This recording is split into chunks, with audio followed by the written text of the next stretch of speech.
Hi everyone, my name is Adrien and welcome to this week's little gameplay of Portal. As we navigate through level 17 together with my companion cube, I'll be sharing some of the insights I gained along with my thoughts that align with this week's lesson. Additionally, I will touch upon a few aspects of the lesson that I found myself debating and explain why. Let's get into it! Playing through Portal for the first time has been quite an eye-opening and frustrating experience, to say the least. To be frank, it took me around 3 hours to get to this point in the game, and I don't believe that I am a bad puzzle solver either.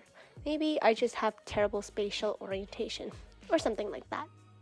As an avid gamer myself, the dynamic of the player-character relationship in video games is something I hadn't really thought about in the past or even touched on.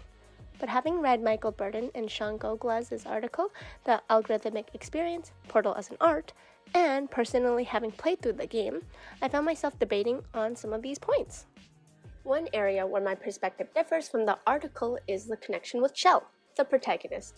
The article introduces the concept of parallel dissonance, highlighting conflicting emotions that arise when players realize a connection and separation between themselves and Shell. Players are able to project their identity onto Shell, given that this is through a first-person perspective.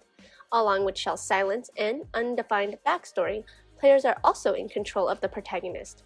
While the article suggests that glimpses of Shell's physical appearance through the portal might be a point of disruption, I actually found that it enhanced my connection to her rather than disrupting it.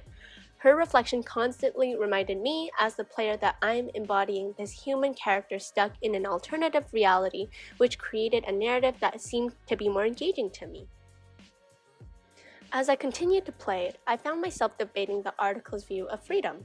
It seemed like the boundaries of freedom mentioned in the article is really limited to just the game's algorithm. However, I couldn't help but draw parallels to our own reality, where notions of freedom seem to be related, which is something that the article doesn't really discuss. Are we truly free once we finish school or retire from our jobs? Or is this just a transition from one algorithmic process to another, like Shell trying to reach freedom from the game's scripted confines to really just going to the next algorithm scripted for her already? I started to wonder about what true freedom meant in our lives, whether it be an escape from our responsibilities or escaping our algorithmic reality that seems to be almost inescapable. Just as failed tests for Shell symbolizes death and sets her back, our failures in academic assessments can also hold us back too. Just as we start school, then finish school, find a job after, have a family, retire, then what? This experience really got me thinking more about how our life is pretty much built on a societal algorithm that really dictates our life.